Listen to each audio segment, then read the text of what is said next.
Olá, boa noite. Quinta-feira, 9 de dezembro de 2021. Seja bem-vindo mais uma vez no Conexão Política comigo, Beto Pureza e Andrei Serruia. E hoje a gente traz um tema que aconteceu, que deixou muita gente preocupado e curioso para saber o que realmente aconteceu com a detenção do advogado William Martins. E repercutiu a nível de Santarém e a nível da região oeste do Pará, né?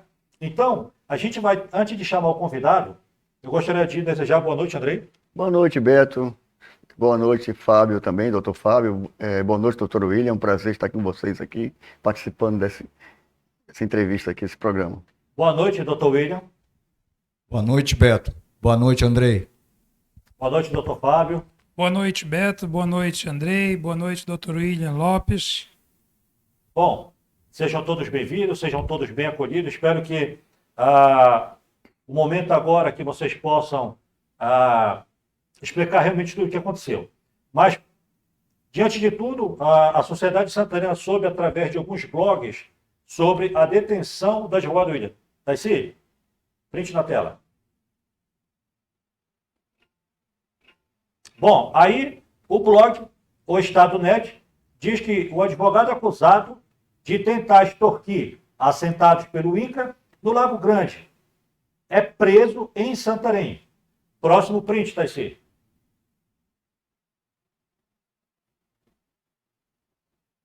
Aí é um blog chamado Tapajós de Fato, que também fala, né?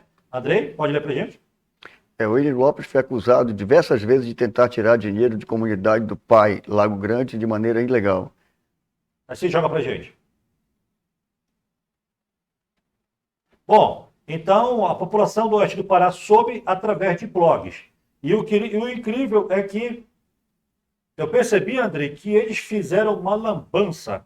Pegaram uma situação que aconteceu com o doutor William e misturaram com alguma situação envolvendo os assentados. Então vamos lá, doutor William, para esclarecer o que realmente levou o motivo da sua detenção.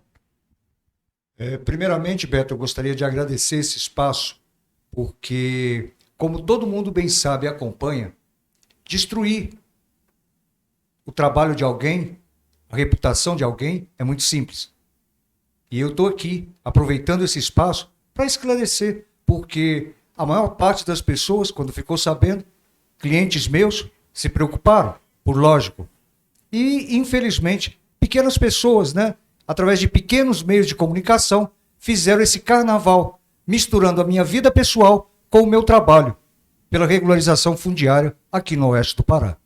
Então, veja bem, em termos processuais, a coisa foi bem simples.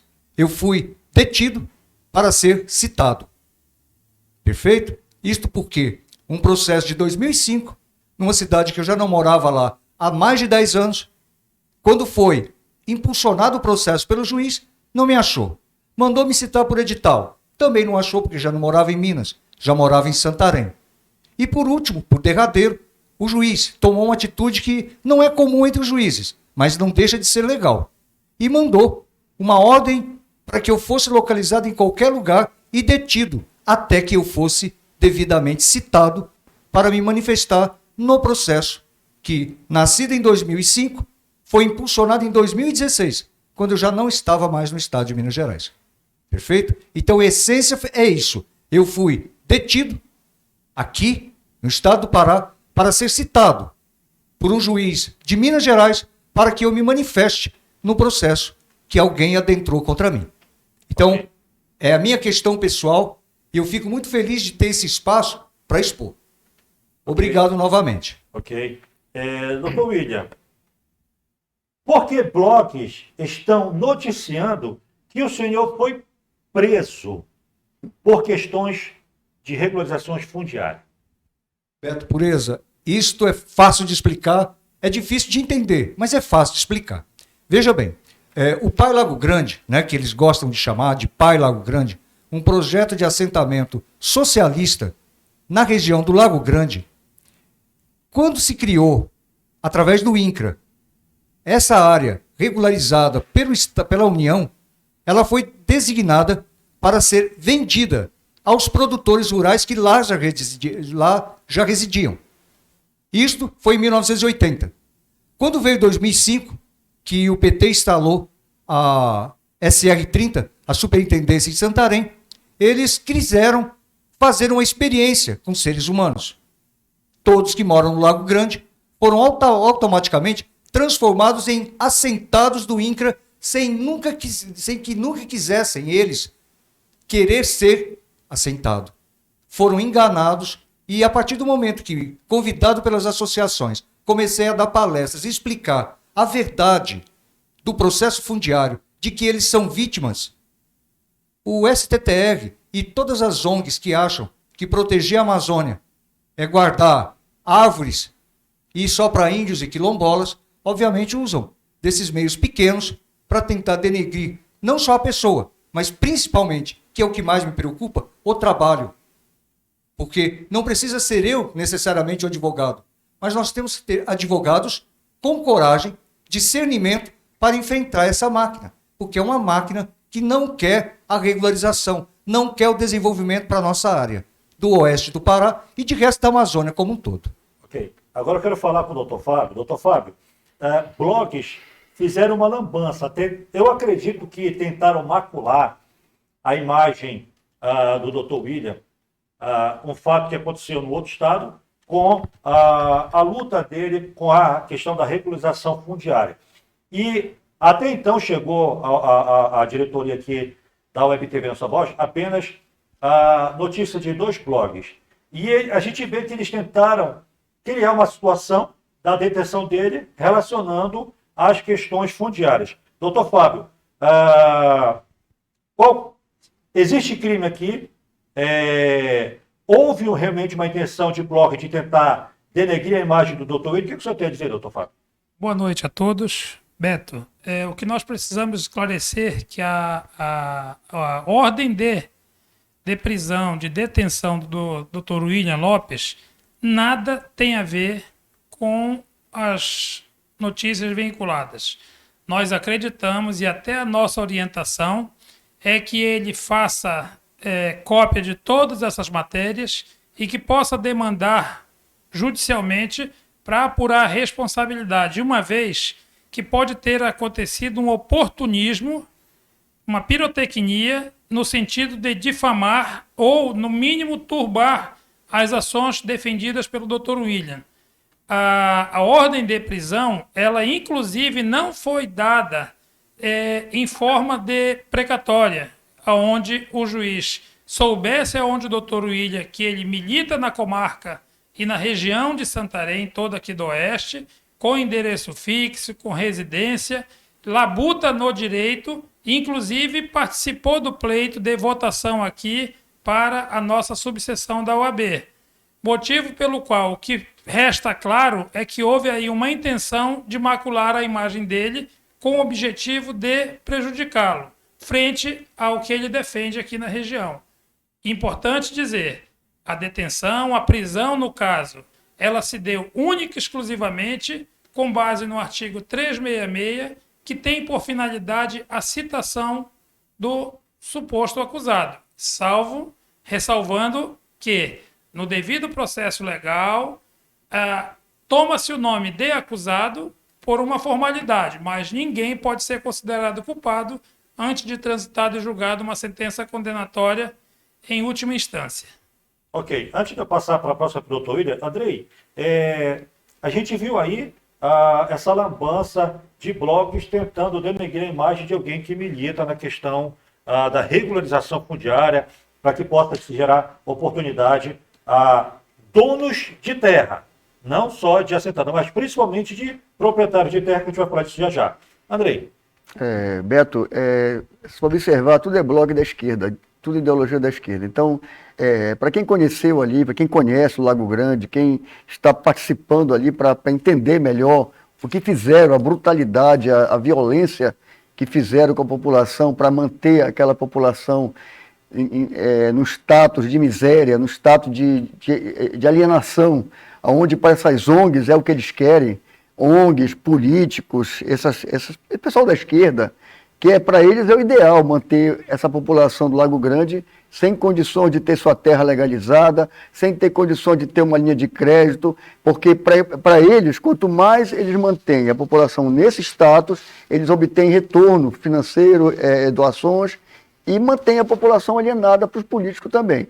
Então, ou seja, aproveitaram uma situação desagradável, uma situação que, nesse caso, se envolveu o advogado William, aproveitaram, como eles estavam querendo também prejudicar ele, o trabalho dele, exercendo a profissão dele de advogado, ou seja, atendendo todos aqueles clientes dele, que é natural, ninguém pode também exercer uma profissão de graça. Então, ele fez dentro das condições. Pelo que eu entendi, toda aquela programação, aqueles contratos de assistência jurídica que ele estava fazendo, aos honorários, eram dentro de um padrão de trabalho que estava sendo desenvolvido.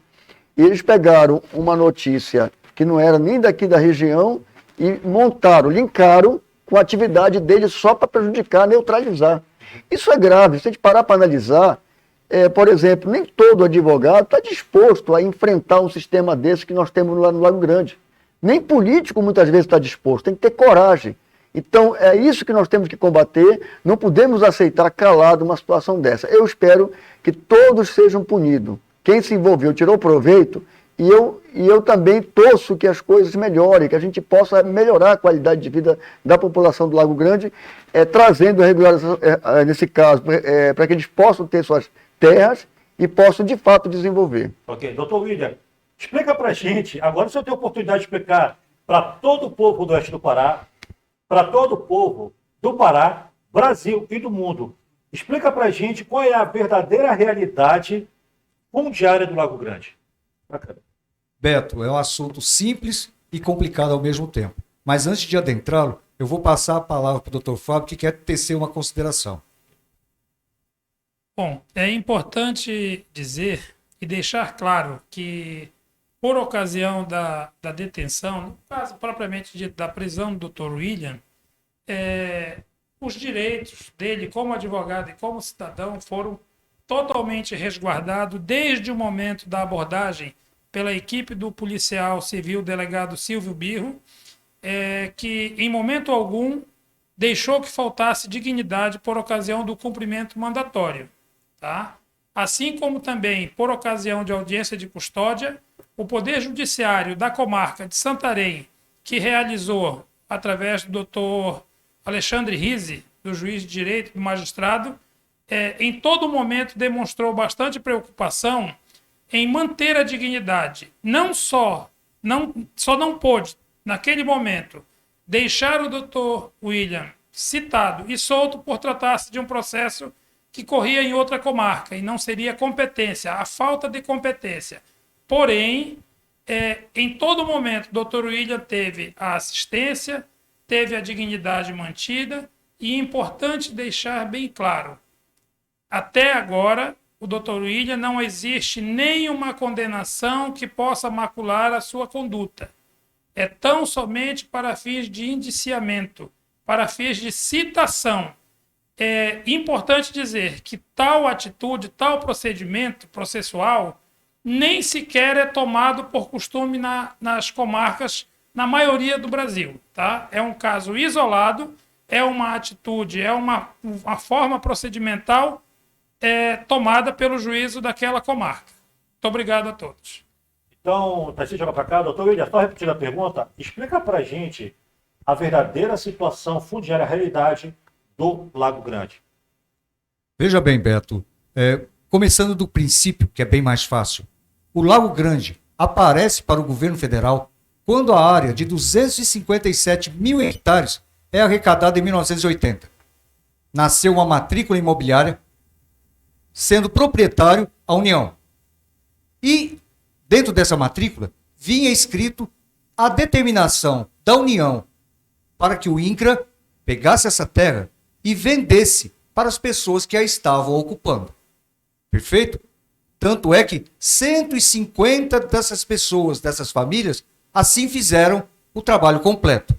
Receberam o título do INCRA, levaram ao cartório, registraram e nasceu para eles, então, a propriedade da área que ele comprou da União. Agora, infelizmente, né, e e nós brasileiros temos esse péssimo hábito, a maioria quedou-se inerte. Muitos, cerca de 5.000, foram até o INCRA, receberam o título, pagaram pelo título, mas não levaram a registro no cartório. Portanto, quase tem a propriedade, mas não tem. Essa é a primeira parte. Tá, próxima pergunta, joga para cá, Tessê. Pouca gente sabe, e os que não sabiam vão saber agora que vocês vão aprender agora a diferença de assentado para proprietário de terra. Então, doutor William, qual a diferença entre assentado e proprietário de terra? Veja bem, quando se fala em assentado, está se falando de uma pessoa que foi procurado pelo INCRA por já residir no local, ou cadastrado pelo INCRA para adquirir um pedaço de terra, uma área advinda do INCRA, pela qual, se ele é um proprietário de terras, ele se propôs a comprar do Estado. Agora, se ele não tem condições de comprar do Estado, a segunda forma de regularização fundiária é justamente a de tornar-se assentado e ficar num pedaço de terra que o INCRA lhe atribui. Tá certo? Então, o proprietário, o possuidor da terra, ele quer continuar a ser possuidor e proprietário, o INCRA tem a obrigação de lhe dar o título de propriedade. Caso não tenha condições financeiras para comprar a área, vira assentado, vivendo então através das políticas públicas que o INCRA deveria, conforme a lei manda, deveria executar em todos os assentamentos. Tem mais uma pergunta aqui, doutor William. E qual é a diferença do possuidor para o proprietário?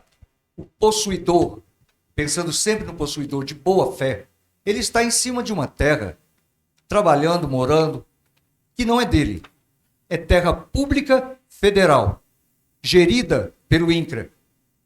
Então, ele, quando possui apenas a área, ele tem que necessariamente buscar transformar essa posse num documento hábil, que lhe dê a condição de proprietário. Então, esse é o caminho. Solicita ao INCRA, ou como produtor rural que quer comprar, ou como assentado, que seja emitido um título de propriedade para eles. O proprietário vai ser proprietário da área do tamanho que ele desejou, até 2.500 hectares, e o assentado vai ficar com seus 50, 60, 100 hectares, mas com o título de propriedade nas mãos. Podendo, então, recorrer a um banco para financiamento, vender, se agregar a outro, enfim, ter as condutas que um proprietário pode ter. Ok. Vou passar aqui para o Andrei. Andrei, você esteve no Lago Grande, você viu de perto essa realidade e o que você tem a dizer em cima do comentário do doutor William, Andrei? Beto, por coincidência, eu acho que foi em julho que eu tive a oportunidade de conhecer no Lago Grande duas pessoas que eu tive acesso a uns vídeos, que foi o seu Pedro Amaral e o seu José Aderbal. Eu achei interessante a história desses dois guerreiros, lutadores, que são pessoas nativas do Lago Grande, e todos dois não concordam com essa política que a esquerda implantou ali no Lago Grande, junto com essas ONGs, para neutralizar o desenvolvimento da região. Como eu falei, para eles é interessante manter o povo na miséria, porque é uma forma de dar lucro para eles e, no mesmo tempo, atender os interesses, nesse caso, internacionais.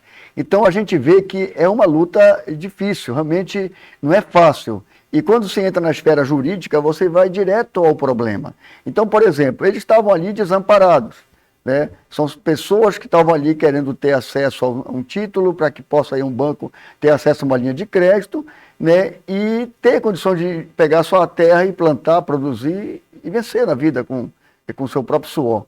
Então, quando entra um advogado para prestar toda uma assistência jurídica, que é o que eles precisam, muda tudo, incomoda muita gente. E a gente sabe que também precisamos mudar algumas leis, né? Que, de fato, só mudando também alguns políticos para que isso ocorra. Porque, ao longo dos anos, foram aprovando algumas leis que é para justamente tratar dessa maneira como está sendo tratado, mas através da esfera jurídica, a gente consegue, de alguma maneira, tentar, nesse caso, reverter a situação. Então é isso que a gente percebe. Mas a gente fica na torcida aqui, eu espero que o povo trabalhador do Lago Grande consiga se libertar dessas aberrações. Doutor William, o senhor também é autor de uma ação que envolve algumas instituições e algumas pessoas também, numa ação da Justiça Federal. O senhor pode falar um pouco dessa sua ação? Posso sim, Beto, com todo prazer. Veja bem, é uma ação civil pública aonde todas as irregularidades na criação do Pai Lago Grande, que foi em 2005, todas essas irregularidades são apontadas. E, obviamente, a partir do momento que são apontados falhas crassas, erros absurdos, e, logicamente, o que se pretende é que o juiz determine a extinção do Pai Lago Grande, aonde não existe mais título, não existe mais propriedade individual, e retorne à origem da gleba Lago Grande de 257 mil hectares, que é, desde 1980, a ordem para que seja vendida a terra parcelada para quem está em cima dela. Okay. Perfeito? Então, assim, é uma ação que tenta passar uma régua nessa situação toda, porque o assentamento é completamente irregular. E eu afirmo isso, Beto, com toda franqueza e certeza, porque para fazer essa ação pública, civil pública, e mesmo as palestras que convidado eu ministrei no interior do Lago Grande, todos eles, todas as provas contra eles estão dentro do próprio processo administrativo. Tá. Mais uma pergunta aí, doutor William. Aproveitando, né? Está chegando aí nosso amigo Eduardo Luz, já vai sentar conosco. Aproveitando aí, a gente viu aí o Ministério Público que deveria brigar pela questão fundiária, que deveria forçar o INCRA a agilizar a regularização fundiária daquelas pessoas ali da região do Lago Grande, a gente vê uma inércia. Então, sem querer fazer juízo de valor, o que o senhor tem a dizer sobre a participação do Ministério Público, que deveria realmente agilizar todo esse processo? Olha, Beto, eu particularmente sou crítico da postura que o MPE, o Ministério Público Estadual, assume aqui no oeste do Pará, e em específico aqui em Santarém, aonde eu milito. Por que isso? Porque quando você afirma que o Ministério Público Estadual deveria se interessar por resolver a questão fundiária, parece uma coisa óbvia. Eu também sempre pensei assim, até me deparar com essa realidade. Por quê? Se nós formos analisar, nos últimos 4, 5 anos, o INCRA cuidou basicamente de regularizar posses quilombolas, fazendo assim uma distinção entre o assentado comum e aquele que quer ser um assentado quilombola. Para as comunidades quilombolas, o INCRA trabalhou demais, mas para o restante, que é a maioria esmagadora, o INCRA nada fez. Então, assim, como eu disse, sou um crítico da conduta do Ministério Público Estadual, porque, na minha visão, socialmente, ele, por usar de uma visão ideologizada, prejudica a maioria dos cidadãos que estão sob toda essa pressão advinda do INCRA, das ONGs e etc. Bom, e aproveitando aqui, chegou mais um convidado para participar dos comentários. Muita gente conhece, né, através das suas ações, do seu trabalho aqui na região do oeste do Pará. Seja bem-vindo, Eduardo Luz. Obrigado, Beto. Satisfação estar aqui nesse programa tão importante, que é Conexão Política, num momento tão especial, quando o Dr. William pode se explicar à sociedade brasileira, à sociedade paraense, né, essa parcela da população brasileira. E ele acabou de fazer uma afirmação importantíssima aí, né, sobre a ideologização do Ministério Público Estadual, no caso, né, Dr. William, aqui de Santarém. O que me lembra muito, né, aqui do oeste do Pará, me lembra muito a mesma postura que encontrei também no estado do Paraná, onde a promotora de justiça lá do litoral, da região do litoral, foi acusada por uma liderança indígena dela mesma ter feito um acordo, né, ter pedido àquela liderança indígena para que assinasse um determinado pedido, e depois viu essa assinatura dessa liderança indígena sendo utilizada contra a FUNAI, né, para abertura de processo. Ou seja, parece que é um processo nacional, né, doutor William, do Ministério Público inteiro ter sido invadido por militantes, ativistas, e eu fico impressionado com isso. Eduardo, você participou muito das questões de demarcação de terra indígena na região oeste do Pará, principalmente aqui em Santarém. E a gente percebeu muitas audiências públicas que parece que não eram públicas, eram em portas fechadas com o próprio Ministério Público à frente. O que tu tem a dizer desse tipo de comportamento que eu acredito que o doutor William também passou, foi impedido de ter participado dessas audiências públicas? Eu acredito que você também deva ter sido impedido. Sim, já tive essa oportunidade. Aliás, a primeira resposta é suspeito, um comportamento muito suspeito, que indica que o Ministério Público Federal, ao invés de estar servindo à sociedade brasileira, à sociedade paraense, né, do oeste paraense, parece estar servindo, ou de fato estava, servindo a uma pequena minoria, na verdade uma minoria que ele utiliza, né, contra a maioria silenciada.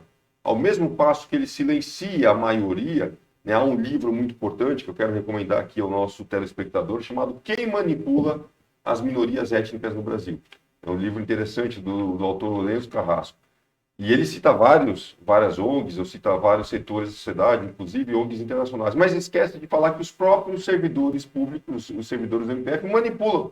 Então eu tive a oportunidade, eu queria até ouvir o doutor William, porque ele participou de uma audiência, era para ser uma audiência pública, né? Era para ser uma audiência pública, mas o que nós vimos, na verdade, era uma reunião a portas fechadas entre um determinado procurador de justiça aqui de Santarém, que depois foi até fotografado, inclusive, com uma bandeira muito suspeita, uma bandeira de Cuba, né? Fumando um fumo muito suspeito ali, por sinal. E ele foi transferido para Brasília. Nós fizemos uma campanha para que ele fosse para mais longe. Foi perto demais. Ele poderia ir para Cuba, né, que era o lugar onde ele caberia muito bem. Então, essas audiências públicas não são efetivamente públicas, são reuniões entre o Ministério Público, reunião de organização dele e da militância. Ok. Doutor William, um minutinho, aproveitando o gancho do Eduardo. A que se refere o Edward foi uma quase guerra campal que ocorreu na comunidade de Açaizal, quando foi planejado o pessoal que quer reivindicar a condição de indígena, que eles fizeram, ou tentaram fazer, uma assembleia pública secreta. E nós não deixamos. E quase virou uma guerra campal. Mas chegou ao ponto, né, do citado procurador da República ser obrigado a dizer que era uma reunião particular, mesmo tendo um cartaz em cima dizendo que era público. E assim, é um detalhe interessante, porque no Brasil não existe outra filmagem tão nítida de como se produz inverdades usando a credulidade, a inocência ou a maledicência de muitas pessoas. Ok. Eduardo, em um minutinho, a gente falou agora há pouco, logo no início da entrevista do Dr. William, que até onde eu sei, 2 blogs tentaram macular a imagem do Dr. William com algo que aconteceu em outro estado. Como é que tu vê, e é suspeita de ser blog totalmente de esquerda, como é que tu vê essa tentativa de tentar arranhar e macular a imagem do Dr. William? Como é que vê isso? Como uma ação sistemática, me parece uma ação sistemática, não é só de esquerda. Nenhuma revolução esquerdista do mundo aconteceu sem financiamento internacional, sem financiamento de inimigos internacionais. Então, um dos blogs, que não era blog, na verdade, era uma página muito grande, recebeu o financiamento de uma ONG chamada Repórter Brasil. Essa turma do Repórter, como é que ela funciona? Como é que funciona essa turma do Repórter Brasil? São financiados por ONGs, cujo rastreamento você não consegue identificar ao certo, mas que recebe financiamento de países do hemisfério norte, então Estados Unidos, França, todos esses países que concorrem diretamente com o agro brasileiro.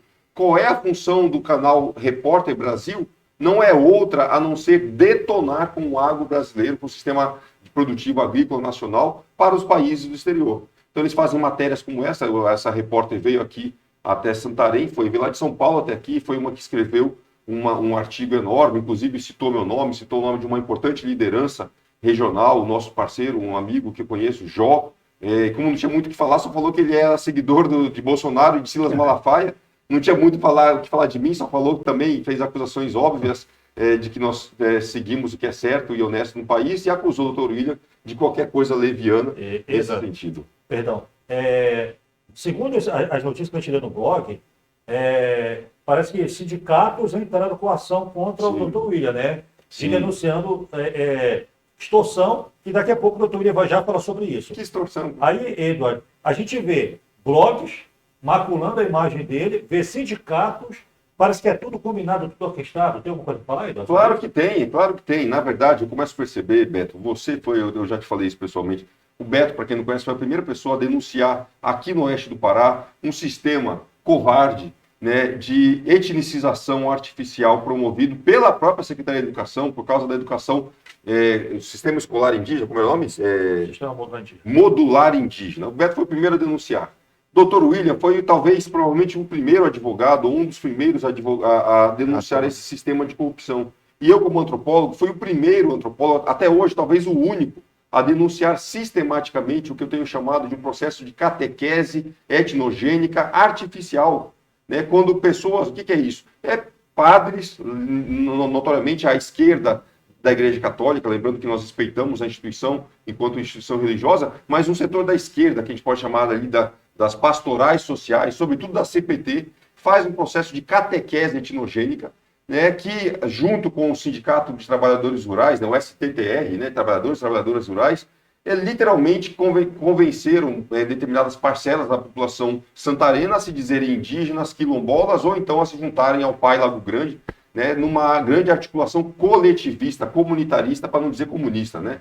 Então, nós acabamos sendo o primeiro grupo, né, mais ou menos organizado, a gente foi se organizando ao longo dos últimos 5 anos, né, e os primeiros a denunciarem toda essa palhaçada, toda essa patuscada esquerdista que está querendo levar toda a região a um progressivo, é exatamente a grande proposta da esquerda, André. A esquerda gosta tanto de pobres que eles os multiplicam, né? A esquerda gosta tanto de pobre que ele multiplica o número de pobres na região até levar um aprofundamento. Eda, rapidinho. Vou já passar para o Dr. William. Eu quero só ler aqui o pessoal que está comentando. Se você tiver alguma pergunta, passa aqui para a gente, tá?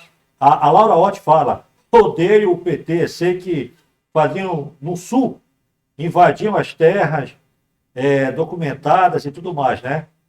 O Jean Leitão está nos desejando boa noite. Obrigado, Jean, tá? A gente aguarda você mais uma vez aqui no programa. Fernanda, esclarecendo, né? A verdade, valeu, Fernanda. O Kenko, acho que lá de Alto do Chão, né? Obrigado, Kenko, pela participação. A Fabrina, lá de Juruti. Legal. A Laura Rocha também, né? Muita burocracia, obrigado. Eda, um minutinho, já vou passar para o Dr. William. Sim. Eu acredito que foi em 2011, o juiz federal, Ayrton Portela, ele se pegou um embasamento sobre os teus estudos e disse que em Santarém havia uma inexistência de indígenas na região oeste do Pará. Né? Ele implementou o reconhecimento. Acho que ele é uma usou fábrica. estudos seus. Perfeito. Um minutinho para a gente, Eda.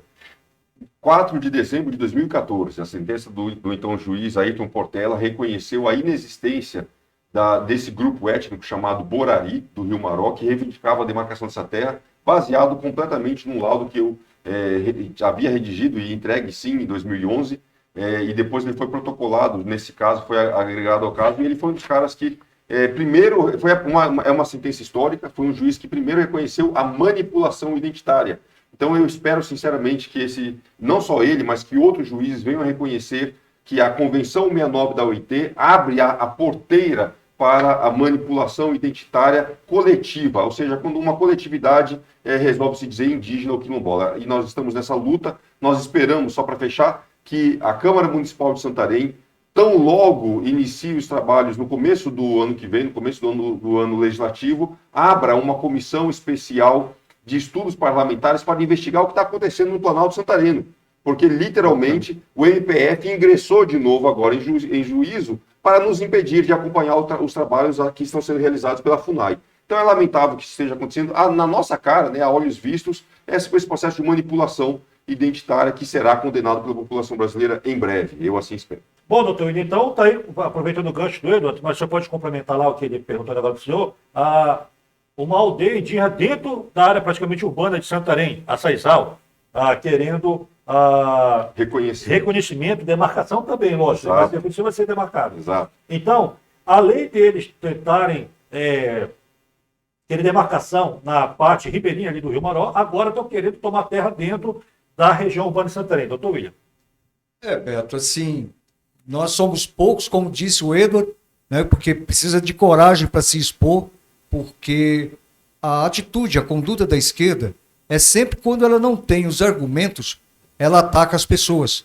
E nós aqui não discutimos pessoas, nós discutimos argumentos, lei e a verdade que a gente encontra caminhando. Porque para falar da Amazônia, para falar da situação do Lago Grande, as pessoas precisam ir lá para ver. Tá? É muito simples. Mas com relação ao Açaizal, é histórico, Beto. Inclusive, eu já falei que vou ceder para você todo o material, porque nunca antes na história desse país gravou-se uma audiência pública privada secreta. E nós conseguimos, né? E assim, os dois atores que mais apareceram, logicamente, fui eu e o líder da CPT, da Comissão Pastoral da Terra.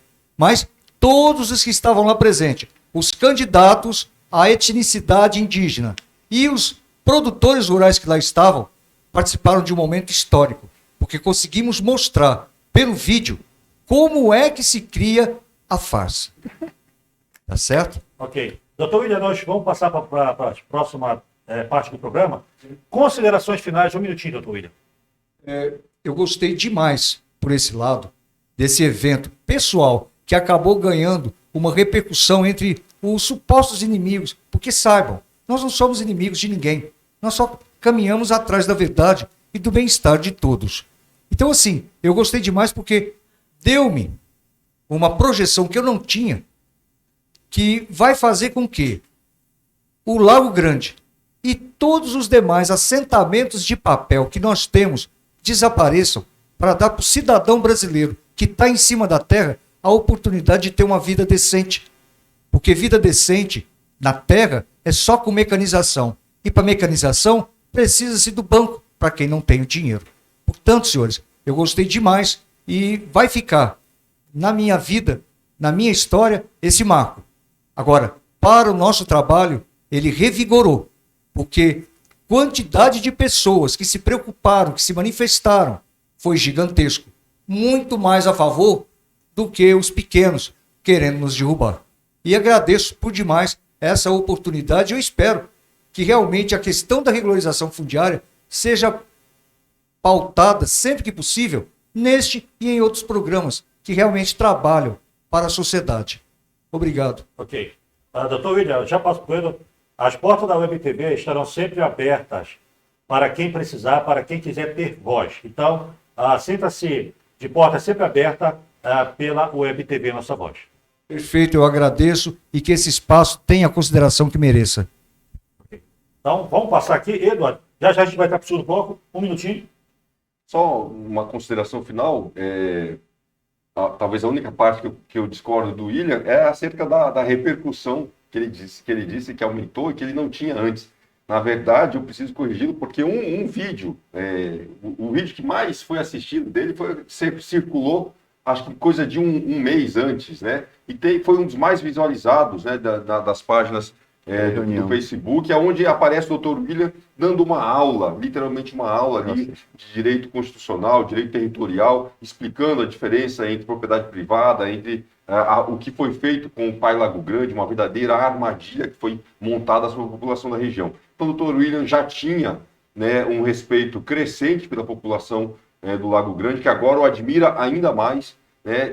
Está sendo perseguido, assim como nós fomos. Eu também fui detido pelo IBAMA, justamente porque enfrentei uma ação covarde do órgão. Acabei de postar no meu status e compartilhar com alguns grupos. O IBAMA fazendo a mesma coisa, queimou quatro carros que estavam na estrada e poderiam ser muito bem retirados, seja lá de onde for. Inclusive, o cara que gravou o vídeo até falava, aqui não é uma área indígena, os carros estão na estrada, poderiam ser retirados. A mesma cena que eu presenciei há um ano atrás. Nós aqui no norte do país, sobretudo no Pará, no oeste do Pará, enfrentamos ataques covardes de servidores públicos que, ao invés de usarem a farda para servirem a lei, né, contrariam a lei, desobedecem a lei para atacar a propriedade privada e empreendedores da região. Essa é uma verdade que nós vamos mostrar várias vezes aqui no programa. Ok, acompanhe a página do Mopro de Lago, tá, gente? É um movimento muito bom que acontece aqui na região do Pará e lá tem matérias maravilhosas, tá?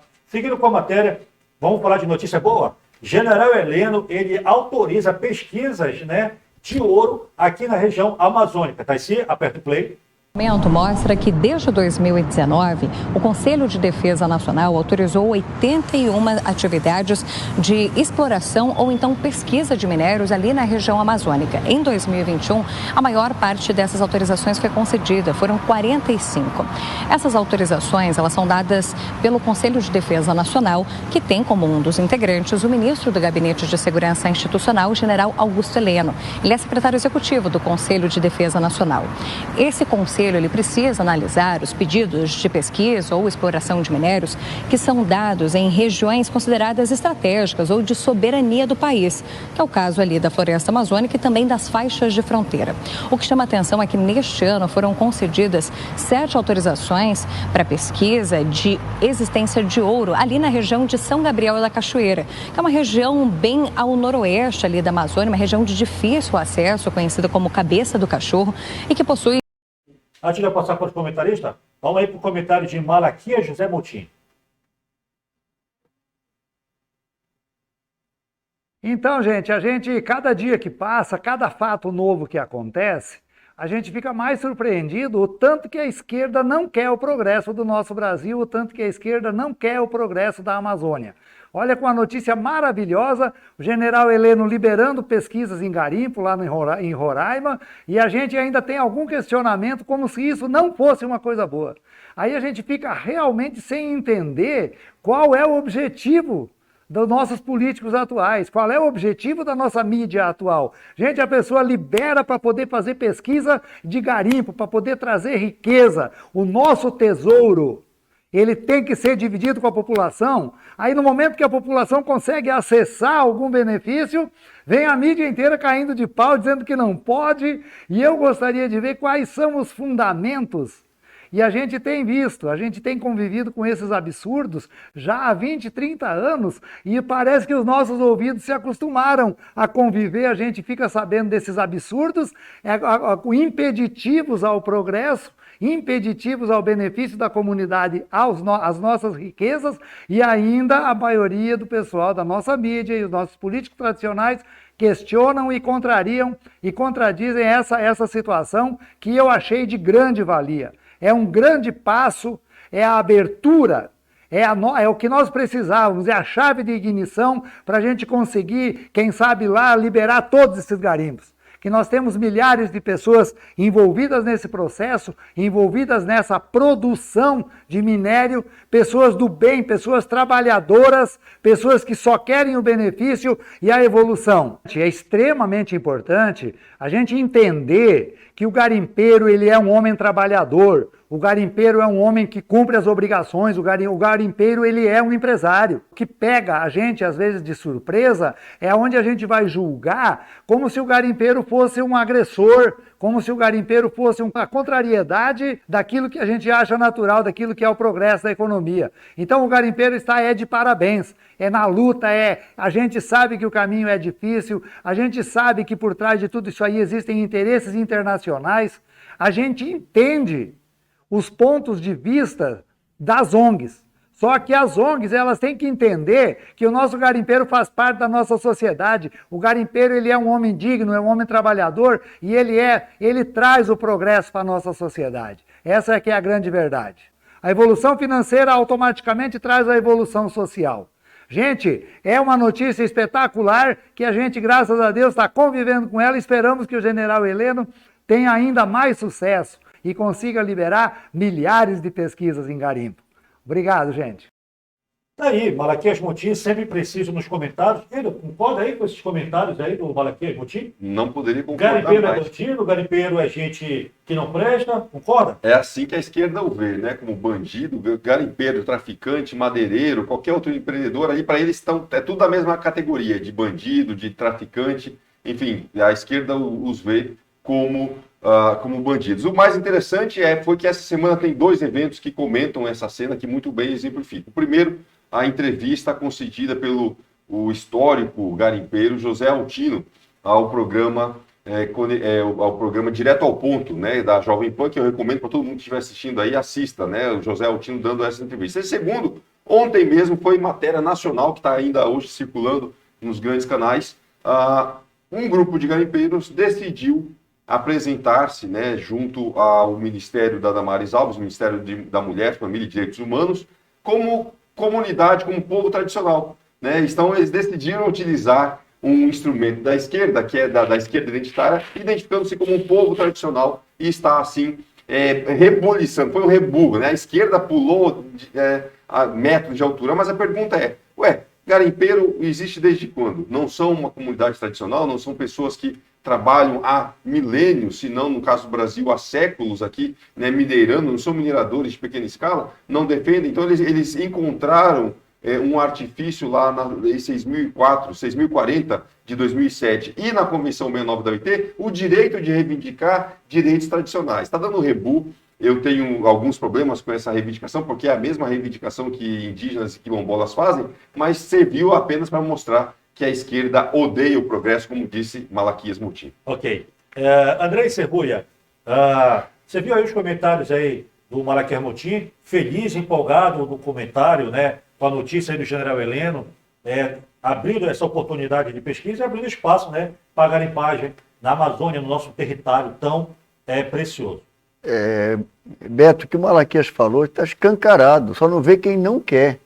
A gente tem uma região rica, um solo rico, e a população pobre, a população vivendo aí um atraso econômico como um todo, uma região que não tem infraestrutura, não tem assistência, nem políticos não tem suficiente para atender ao que a gente precisa.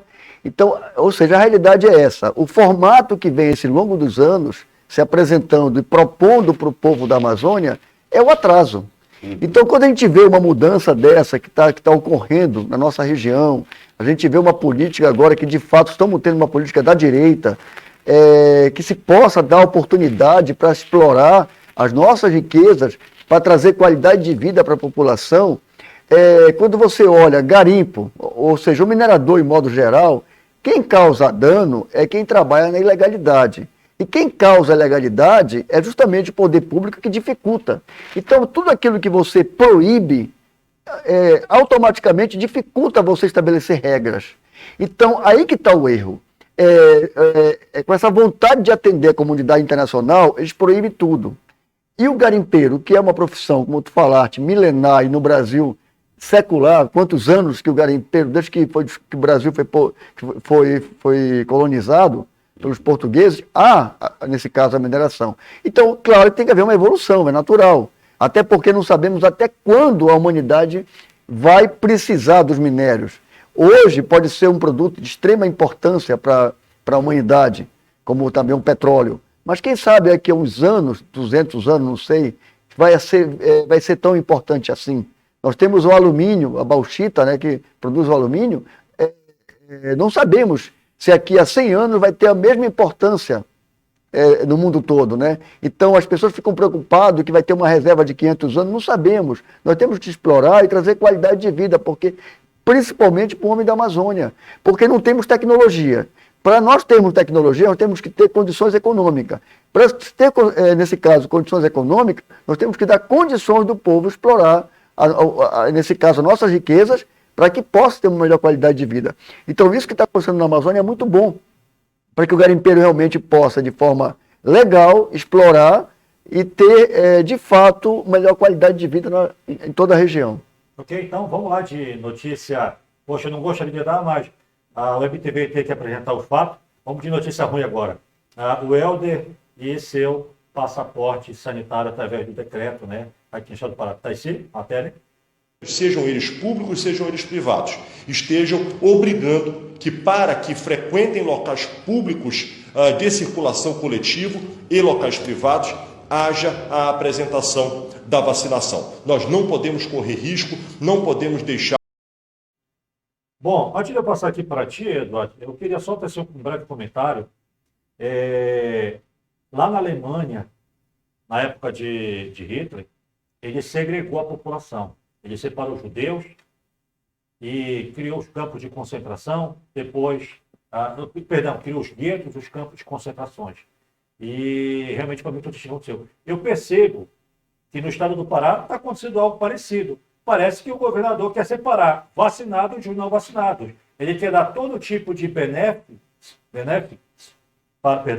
para quem tomou o experimento, né, a droga experimental. E aquele que não teve coragem de usar a droga experimental, ele quer separar, ele quer Segregar. impedir que eles vivam livremente e possam adentrar estabelecimentos comerciais. Edward, É isso aí, o governador Helder Barbalho segue aí o mesmo modelo de todos os governadores, né, dali do consórcio do Nordeste, dos governadores esquerdistas, promove um que a gente pode chamar de segregacionismo sanitário, né, como se for tentando criminalizar, né, aqueles que não se vacinaram, lembrando que nós vivemos num país que preza pela liberdade individual, né, a direita e o conservadorismo prezam muito pela liberdade, pelo direito de escolha, e, inclusive, é direito da pessoa morrer, se ela assim preferir. Né? Como disse o próprio presidente, né, numa fala, salvo engano, ontem, eu prefiro morrer do que abrir mão da minha liberdade. Então, a liberdade é um bem muito precioso, talvez o mais precioso que nós tenhamos, e a obrigação, a vacina obrigatória é, sim, um cerceamento dessa liberdade. E agora aqui, o governador, acabamos de ver, Helder Barbalho, implementa essa lei. Segregacionismo é um segregacionismo. Por que a gente bate tanto nesse ponto? Por que a direita bate tanto? Talvez muitos não entendam. Exatamente porque a imposição hoje é por um motivo supostamente compreensível, legal, né? De combate ao vírus. Mas acaba sendo, ao fim e ao cabo, a imposição de uma vontade coletiva sobrepondo-se à opção individual, à liberdade individual. E é sobre isso, e é por isso o nosso protesto que fica aqui registrado. ok, tem mais um comentário de Malaquias Moutinho, tá assim? Sobre a questão do passaporte sanitário, fica deflagrado, fica cada vez mais nítido o nosso rei do norte. Não tem uma explicação lógica para essa questão da obrigatoriedade do uso da vacina, sendo que as pessoas que já se vacinaram não deviam estar mais preocupadas, porque já está vacinado, está livre do problema. Então a gente está tendo nós estamos atravessando umas situações inexplicáveis aí. A mais agressiva de todas não é o fato da vacina não funcionar. A mais agressiva que eu julgo, a mais agressiva de todas é a obrigatoriedade. Nós estamos vivendo num país livre, sob uma Constituição, para homens livres, e não é isso que a gente enxerga no nosso governo estadual. O nosso governo estadual, ele quer obrigar as pessoas a se vacinarem. Ninguém está entendendo o motivo disso. A gente pode chegar a várias conclusões, que as vacinas todas vão vencer e o pessoal já entendeu que essas vacinas não funcionam mesmo.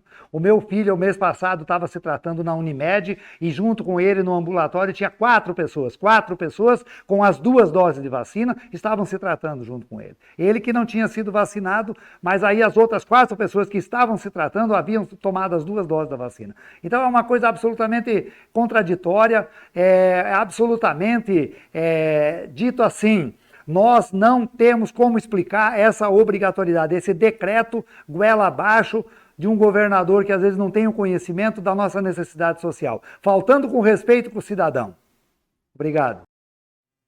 Bom, Andrei, você que é advogado, endossa o que o Malaquias falou? Estamos perdendo a liberdade, não temos direito de escolha? Com certeza, Beto, nada justifica nós perdermos nossa liberdade. E a gente vê uma situação dessa, da mesma forma, essa atitude é muito parecida com o ditador. Se você comparar em Cuba, Venezuela, a postura do líder, é muito parecido com o nosso governador. Da mesma forma que ele interferiu para que o senador pedisse vista ao projeto lá na CCJ, para atrapalhar a possibilidade de nós termos, que é um direito nosso, ao plebiscito, da mesma forma, ele acha que tem direito de tolir nossa liberdade e praticamente está obrigando a população a se vacinar. Porque um cidadão, imagina as pessoas que dependem do auxílio, só vai poder receber o auxílio se for vacinado. Aquilo que tu falaste, vamos separar em gueto. Vacinado de não vacinado. No mesmo tempo, é uma vacina experimental. Então, nós temos que ter a liberdade, se nós vamos tomar, até para contribuir com a ciência, como cobaia. Eu acho também que tem pessoas que tomam, é natural você ter essa liberdade, eu vou tomar como uma forma experimental e eu vou servir de cobaia pelo bem da humanidade. Mas é uma decisão nossa, do cidadão, em tomar aquela vacina. Então, quando eles impõem dessa maneira, que você hoje não vai poder entrar numa padaria para comprar o seu pão se você não tiver vacinado, quer dizer, uma discriminação. É tanta violência contra o cidadão que a gente não dá, tipo assim, não dá para entender como é que tem parte da população que aceita isso. E é contraditório. A gente quer entender, pelo teu bem, pelo seu bem, da mesma forma que colocaram o Fique em Casa, que é pelo bem da pessoa. Aí as pessoas, tudo com problema financeiro, agora querem jogar a culpa para cima do governo federal. Aí, no mesmo tempo, um governo que escondia respiradores em parede falsa, comprava respiradores de brinquedo, superfaturado de brinquedo que não servia para nada, que agora convencer que é para o nosso bem, obrigar a vacina e tolir nossa liberdade. Como o presidente diz, eu prefiro morrer do que perder a liberdade, tem pessoas que criticam. Isso aí é exatamente a postura de uma pessoa corajosa que está disposta a ir para uma guerra. Então nós temos um presidente com uma postura disposto a enfrentar uma guerra em prol da nossa liberdade. Então, para quando o cidadão vai para uma guerra, que ele põe sua vida em risco, ele tá dizendo isso: eu prefiro morrer do que ver o povo perder sua liberdade. E é o que estão querendo fazer conosco através de uma vacina. Eu tomei a liberdade, eu não abro mão da minha liberdade de tomar a vacina. Mas também, se eu não quisesse tomar, eu queria ter a mesma liberdade de não tomar vacina. Isso que não podemos abrir mão. Ok, o Josué está dizendo aí, é verdade, o povo tem que reagir. Não vamos se calar. Caixi, tem mais um vídeo aí, perto do play pra gente. Sendo renda para vacinado. Irá receber o recurso todos os usuários do Bolsa Família, todos os beneficiários do Bolsa Família que estejam vacinados, que estejam em dia com a sua vacina. Aqueles que não estiverem vacinados não serão contemplados com este benefício. Com isto, nós estamos prestigiando quem se vacinou.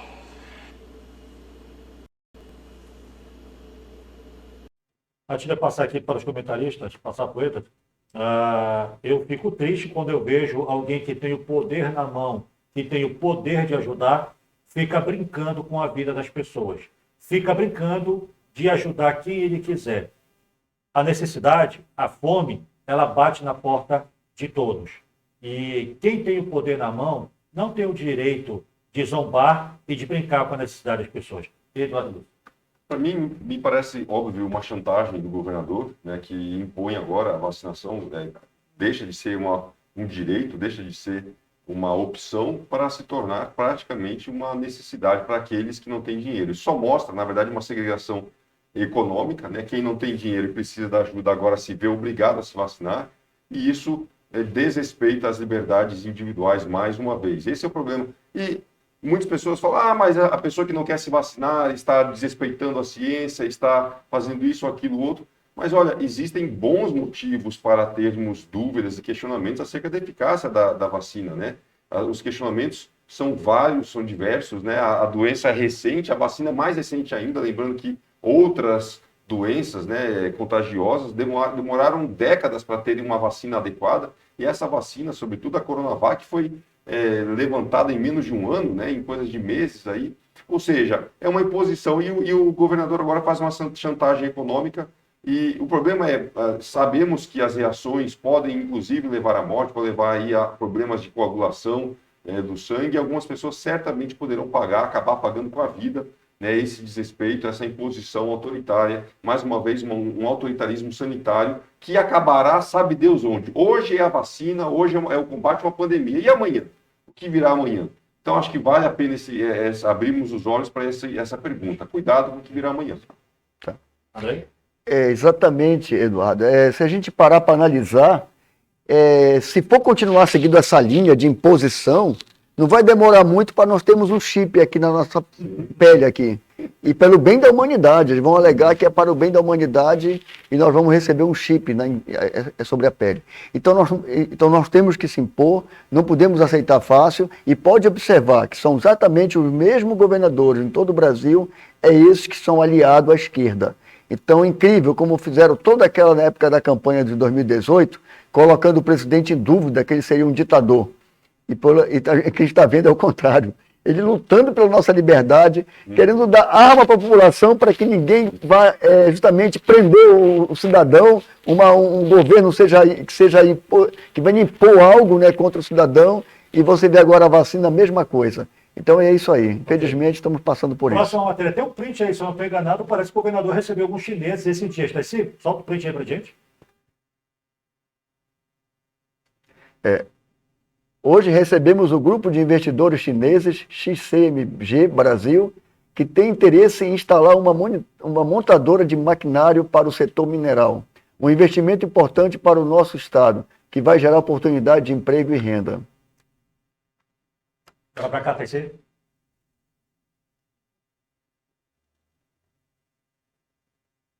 Olá, Eda. Então, o governador recebendo os chineses aí, e o que eu achei interessante que ele fala que vai gerar emprego e renda. Nunca chega esse emprego na mão do povo do oeste do Pará. Nunca chega essa renda na mão do povo do oeste do Pará. Olha só que interessante, né? A gente vai gerar emprego e renda. Eu queria muito saber, sabe, quantos funcionários a Vale do Rio Doce, como minerador, emprega? Sabe quantos? A gente não... Bom, na verdade, a gente fez um cálculo por cima. O garimpo informal emprega pelo menos 5 vezes mais que a Vale do Rio Doce, né? E quando ele fala de mineração, porque me parece que é uma montadora de maquinários para mineração. Eu quero muito saber, estou muito interessado em saber se o governador vai deixar ou vai permitir, né, que o Brasil aprove, por exemplo, o PL 191 de 2020, do presidente Jair Bolsonaro, que permite a mineração em terras indígenas. Porque o alinhamento do governador, esquerdista como é totalmente contrário à mineração em terras indígenas, totalmente contrário à atividade minerária de pequena escala, que é o nome mais profissional do garimpo, né? Infelizmente, primeiro que ele fecha o negócio com... A gente não sabe também, outra coisa a se comentar, até onde vai esse acordo financeiro com a China. A gente sabe que a China tem um lobby político enorme, né, que influencia... governadores no Brasil todo. Recentemente, lá de São Paulo, algo parecido, né, também apareceu, contratos da China com uma certa emissora de televisão lá, que está sendo longamente, fartamente utilizado pelo governador de São Paulo. Então, o lobby chinês está chegando, para mim, o resultado é claro, o lobby chinês está chegando ao Pará e chega aí de uma forma aí, maquiada, para falar bem da mineração, para falar que vai gerar emprego e renda, a gente não sabe quando nem sabe onde. Andrei, então tá aí, ó. Segundo o governador, vai gerar emprego e renda aonde, Andrei? Pois é, Beto, eu li, o que isso tem de bom para o oeste do Pará? O que é interessante a gente ler e a gente fica até confuso, aí volta a ler de novo. Primeiro é o seguinte, que é até contraditório, né? A gente vê uma política aí que eles defendem para preservar, para sempre atrapalhar. Aí ele vai, de uma hora para outra, abre o mercado para uma empresa chinesa trabalhar aqui. Aí eu pergunto, houve discussão no mercado interno? Você conversou com as empresas nacionais que existe a responsabilidade também com as empresas nacionais para que possam também explorar com esses maquinários? Não sabemos. O que tem por trás disso o interesse em você trazer algo de fora para cá, sem você ter dado oportunidade. Se já fosse um mercado aberto, onde tem 3, 4 empresas aqui brasileiras, nacionais, explorando, agora vamos abrir para o mercado internacional da mesma forma que abre para a companhia aérea, para que possa ter mais competitividade. Mas não. Do nada, uma coisa extremamente de surpresa, até porque nós não temos vocação para isso. A gente sofre geralmente pressão para que não haja estímulo nesse lado no campo mineral, de minérios, né, exploração de minérios, e no mesmo tempo a gente não sabe o que tem por trás de um contrato desse. Para mim é muito parecido com aquele programa Mais Médico, né? Mais Médico, quer dizer, é presente de grego. E o povo paraense acredita. Para mim, para gerar emprego, tem que haver um projeto muito mais amplo. Como tu falaste agora, Eduardo, sobre o minério, né, sobre a Vale do Rio Doce, ou então o garimpo, pessoas, pequeno garimpeiro, que por trás dele move tantos segmentos na economia, só basta que haja uma regra em cima, estabelecer, para que eles possam continuar explorando e trabalhando, né? Então a mesma coisa, o fato dessa empresa aqui, que a gente não sabe o que tem por trás disso. Só complementando aí, a mineração, o André colocou certinho, a mineração parece ser combatida a todo momento, a toda hora, né? Na verdade, você já pode estar até errando ou pecando ou cometendo algum crime, só de pensar em estar querendo minerar em algum lugar já parece ser pecado no Brasil ou errado no Brasil, e de repente o governador aparece aí com uma empresa que vai gerar maquinário de mineração para quem, para quantas pessoas, como será utilizado isso daí. Falta no Brasil um projeto de nação que leve a sério a sua vocação.